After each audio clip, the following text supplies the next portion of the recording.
तो हमारा आज का टॉपिक रहेगा नेचर ऑफ वर्क डन। तो इससे पहले वाली वीडियो में हमने वर्क की बेसिक इंट्रोडक्शन पढ़ ली थी, जिसमें हमने पढ़ा था कि वर्क का फॉर्मूला होता है हमारे पास W is equal to F dot S, जहाँ पे एस जो थी अप्लाइड फोर्स है और एस डिस्प्लेसमेंट है। तो ये फोर्स और डिस्प्लेसमेंट का डॉट प्रोडक्ट था, या सिंपल इसको अगर लिखें तो एफ एस कॉस थीटा, और वर्क एक स्केलर क्वांटिटी थी और इसके यूनिट और डायमेंशन फॉर्मूला हमने पढ़ लिया था। तो आज देखेंगे हम इसके नेचर। ठीक है, नेचर। अब नेचर से इसमें क्या मतलब है, तो नेचर से इसमें मतलब है positive, negative and zero work done. तो इस वीडियो में हम देखेंगे कि कब हम वर्क को पॉजिटिव वर्क बोलेंगे, कब नेगेटिव एंड कब जीरो बोलेंगे। तो चलो स्टार्ट करते हैं। तो सबसे पहले हमारे पास positive work done, positive work done.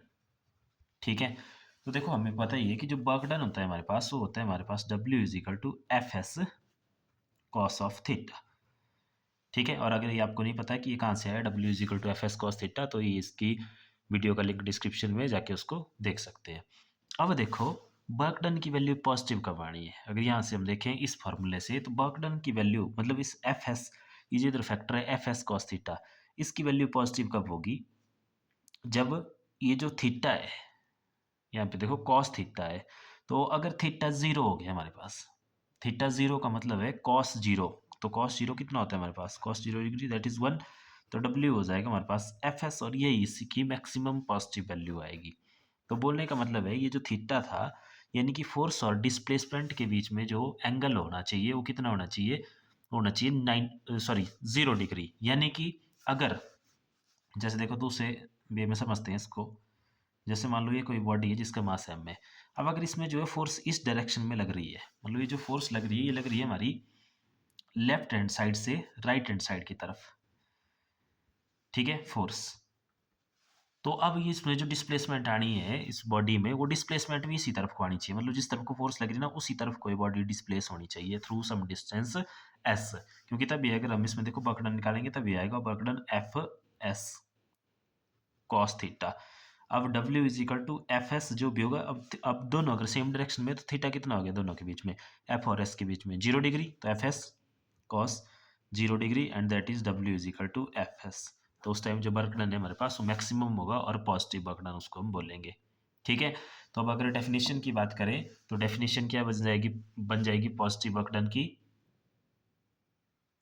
तो वर्क डन की, पॉजिटिव वर्क डन की डेफिनेशन बन जाएगी हमारे पास simple, the work done is positive if body displaced in direction of applied force, कि जिस तरफ को अगर हम फोर्स लगा रहे हैं अगर बॉडी भी उसी तरफ को डिस्प्लेस हो रही है तो पॉजिटिव वर्क डन है। जैसे फॉर एग्जांपल ये पेन है, अब देखो इस पेन में हम इस साइड से आगे वाली साइड को फोर्स लगा रहे हैं, ऊपर वाली साइड को, तो ये ऊपर वाली साइड को डिस्प्लेस हो रहा है, तो इसको बोलेंगे हम पॉजिटिव वर्क डन। ठीक है, क्लियर है। अब सेकंड है हमारे पास नेगेटिव वर्क डन। तो देखो नेगेटिव वर्क डन कब होगा, नेगेटिव वर्क डन या नेगेटिव वर्क, तो फॉर्मूला वापस वही है, W is equal to F S cos theta. ठीक है, अब ये आपकी बॉडी है कोई जिसका मास m है, इसमें फोर्स लग रहा है इस तरफ को, अब इस फोर्स लगा रहे हैं हम इसमें लेफ्ट साइड से राइट साइड की तरफ ही। अब देखो अगर डिस्प्लेसमेंट इसमें किस तरह से हो, ऐसे ज्यूम कर लो, देखो अगर यहाँ से हम थीटा की वैल्यू देखें तो नेगेटिव कब आएगा, जैसे कॉस थीटा के लिए वैल्यू देखो, कॉस 0 होता है हमारे पास 1, और कॉस 90 होता है हमारे पास 0, एंड कॉस 180 होता है हमारे पास -1 होता है ना, कॉस 180 हमारे पास -1। तो उसका मतलब है जो डिस्प्लेसमेंट होना चाहिए बॉडी में, अब जिस तरफ को फोर्स थी उसके बिल्कुल अपोजिट हो, इस तरफ को। ठीक है, इसका मतलब थीटा कितना होना चाहिए उस केस में 180 डिग्री, क्योंकि जब थीटा 180 डिग्री होगा तभी देखो W is equal to F S cos 180 degree and cos 180 होता है -1, तो F is equal to minus of F S. ठीक है, अब आप बोलेंगे कि ये कैसे पॉसिबल है कि फोर्स जो है लेफ्ट से राइट साइड में लग रही है बॉडी में, जैसे मान लो ये कोई बॉडी है, अब फोर्स हम इसमें लेफ्ट साइड से राइट साइड के लिए लगा रहे हैं, राइट साइड को, तो बॉडी को डिस्प्लेस भी राइट में ही होना चाहिए और वर्क डन पॉजिटिव भी होना चाहिए हमेशा। नेगेटिव कब होगा, तो देखो नेगेटिव कब होगा, ऐसे अज्यूम कर लो कि मान लो कोई गाड़ी आ रही है। ठीक है, जैसे कोई बड़ी गाड़ी आ रही है, जैसे मान लो ट्रक की आ रहा है फॉर एग्जाम्पल। अब ट्रक आ रहा है, वो इस तरफ को आ रहा है, अब इस तरफ को, अब उस ट्रक को अगर आप इस तरफ से फोर्स लगा के रोकने की कोशिश करें तो क्या आप ट्रक को रोक पाएंगे, तो आंसर है नो। क्यों, क्योंकि जो ट्रक की फोर्स होगी वो ज़्यादा होगी और ट्रक आपकी तरफ ऐसे बढ़ता चला जाएगा, आप चाहे उसमें कितनी भी फोर्स लगा लो। तो जो हमारे द्वारा किया गया वर्क है उस टाइम, जो हमारे द्वारा वर्क डन है वो क्या होगा, देखो हम लगा रहे थे फोर्स इस तरफ को, लेकिन बॉडी वापस डिस्प्लेस हमारे पर जो फोर्स की डायरेक्शन थी उसके अपोजिट हो रही थी। तो अगर अपोजिट हो रही थी तो that means that work is negative work. ठीक है, ये हो गया नेगेटिव वर्क। अब देखते हैं हम जीरो वर्क डन कब होता है। तो जीरो वर्क डन से पहले देखते हैं हम नेगेटिव वर्क डन की डेफिनेशन। तो देखो, work is said to be negative if applied force and displacement are in opposite direction. ठीक है, देखो यहाँ से क्लियर है, फोर्स जो थी राइट साइड के लिए थी लेकिन डिस्प्लेसमेंट लेफ्ट में हुई। या हम सिंपल बोल सकते हैं that is theta between force and displacement is 180 degree. Clear है, क्योंकि अगर एक इस तरफ को है और दूसरे इस तरफ को है तो इनमें के बीच में एंगल होता है 180 डिग्री। तो ये हो गया हमारे पास नेगेटिव वर्क डन। अब देखते हैं जीरो वर्क डन। तो जीरो वर्क डन कब होगा? अब देखो, अगर फार्मूले से देखिए हम तो फार्मूला हमें पता है W is equal to F S cos theta. देखो W की वैल्यू कब आएगी? अब हमें पता है कि कॉस थीटा, ठीक है, जीरो कब होता है? तो आप लोगों को पता है कि कॉस 90 होता है 0 डिग्री। तो कॉस 90 डिग्री इज जीरो। तो उसका मतलब है ये आपके पास हो जाएगा F S cos 90 degree and W is equal to zero. कब? When theta is equal to 90 degree. ठीक है, तो एक केस ये हो गया जीरो वर्क डन का। कब? कि मान लो ये आपकी कोई बॉडी है जिसका मास m है और इसमें से एज्यूम कर लो कि फोर्स हम जो है ऊपर वाली साइड लगा रहे हैं, नीचे से ऊपर वाली साइड के लिए फोर्स लग रही थी। अब अगर ये बॉडी ऊपर वाली साइड को डिस्प्लेस हो जाती है that is positive work done है। अगर ये बॉडी नीचे वाली साइड को डिस्प्लेस हो जाती है तो नेगेटिव वर्क डन है। लेकिन अज्यूम करो कि फोर्स हम ऊपर वाली साइड को लगा रहे हैं, लेकिन जो बॉडी की डिस्प्लेसमेंट है वो है आपकी इस तरफ राइट साइड में। डिस्प्लेसमेंट राइट साइड में है। तो अब देखो, डिस्प्लेसमेंट इस तरह से थी आपकी और फोर्स ये थी इस तरह से, तो इनके बीच में एंगल कितना है? 90 डिग्री है। तो इस केस में हम क्या बोलेंगे? इस केस में बोलेंगे हम जीरो वर्क डन। ठीक है, ये हो गया जीरो वर्क डन का केस। और एक और है इसमें, देखो जैसे W is equal to F S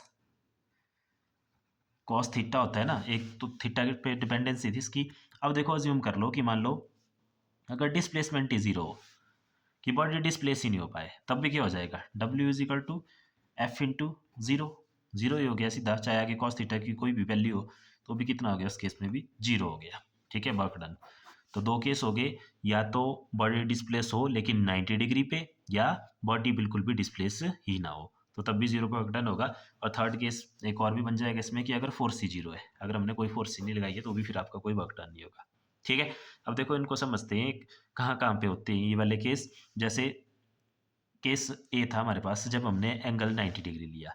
तो 90 डिग्री का मतलब है जब आपने जैसे ऐसे अज्यूम कर लो कि कोई बॉडी आप लोगों ने सिर पे उठा के रखी हुई है। ठीक है, जब अपने सिर पे कोई जैसे सूटकेस हमने सिर पे उठाया हुआ है तो उसके ऊपर हम फोर्स लगा रहे हैं ऊपर वाली साइड, अपवर्ड फोर्स लग रही है इसमें इस तरह से।